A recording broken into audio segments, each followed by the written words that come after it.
Resolutions, one of the most popular, dry January. It's, a lot of us take it on as a personal challenge, too. But instead of completely cutting alcohol out of your life, another approach might actually be a better move. That's the proposition. We're joined now by celebrity nutritionist, gut health expert, Dr. Daryl Joffrey. Thanks so much for being with us this morning. We appreciate you. Dry January. You say ditch the trendy term. Instead, try a month of moderation. Why do you propose that? Well, good morning. I think there's a lot of smiling faces out there after you said that. The reality is that the cold turkey approach and deprivation never works, especially when it comes to giving up something like alcohol or even sugar. Albeit now it's a noble approach, but here's the problem.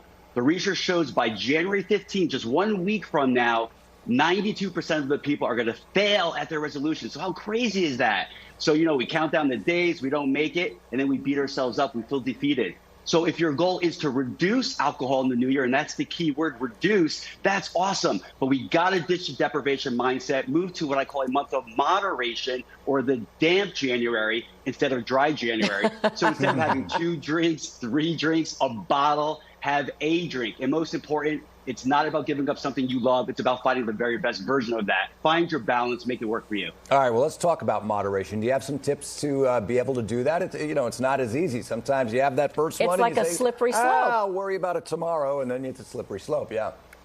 100%. We've all been there. We got to become conscious drinkers. What I mean by that, we can't have that ready, fire, aim approach. We have to have a plan of attack. So know what your week is going to look like ahead. So I'm not going to have a drink this week. I'll have 1 drink on Friday night with dinner. And then over the weekend, I'll have 2 drinks. That could be 1 on Saturday, 1 on Sunday, or 2 on Saturday, whatever it is for you. But you also have to have an alternative ready to go. So those nights that you're not having a drink, or maybe you're craving that drink, you have to have a healthy alternative in its place. So maybe that's a healthy snack, a smoothie, or maybe a good mocktail. Sometimes, guys, we're just craving the ritual. And lastly, we have to find a better version. Not all alcohol is created equal. So what I use with my clients is a never, better, best approach. So a never drink, sorry beer drinkers, is going to be beer because it's a fermented grain. That's awful for your gut and your body. A better drink will be your wines, red wine, white wine. But again, it still has a pH of 3.1. It's 10,000 times more acidic than tap water. It's loaded with yeast and sugar, so not optimal. The best version will be something like a grain-free vodka, a Ciroc or a Chopin. It's got a pH of 4 to 6, or something like a tequila or a gin. It's interesting that you talk about all of the alternatives. One of the things that I try to do for myself is I have a little game plan at home, and I make sure that I have my alternatives, that I have like a flavored sparkling water that I can turn to, that I have a kombucha, and sometimes I'll try to fake myself out a little bit by pouring it into a wine glass. So it feels like more of a ritual that I can lean into. Is there something to that we need to sort of, give ourselves a mind fake out? I think so. Absolutely. I mean, your mindset is everything. Most of us fail, not because of the strategy, but because of what's going on up here. So I love that. It's like we're so used to our habits. And if we have a habit, we tend to go back to that bad habit. So having something like that in place is going to be better. I mean, one of the things I love is having like clearer and harder alcohol, because when we go to alcohol, most of us are actually going to be drinking something that's more in sugar. So it's really about having a better mindset. If your mindset's in place, you're going to succeed much better. Doctor, let's talk about that acid. I've never heard about that. Now, does this tie into sugar? And, you always read these studies that red wine is such a great choice because of antioxidants and everything. You say not necessarily. And how does the acid play into that?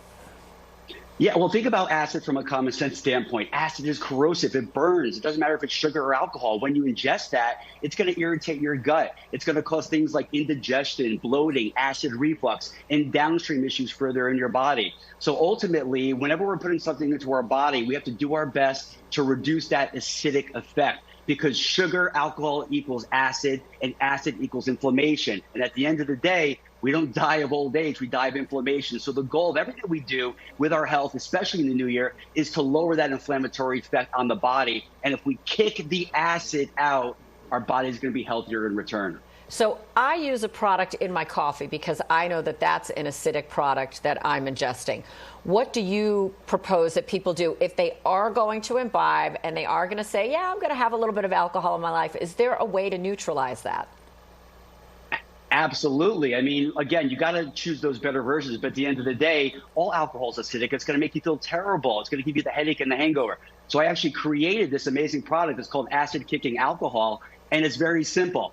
5 drops in every drink is all it takes. It's going to neutralize the acid that causes the headaches and the hangovers. It's going to replenish you. It's going to revive your body, because at the end of the day, alcohol is so acidic, it dehydrates you. It depletes your minerals, and it's the minerals that we need to basically perform optimally, mentally, physically every single day.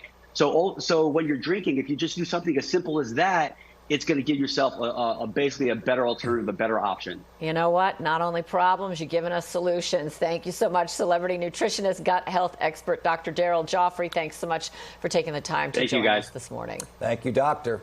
All right, if you want to hear one. more ways to manage your gut health, you can follow Dr. Joffrey on social media, and you can test out your gut health on his Instagram site. All right, and let's get you back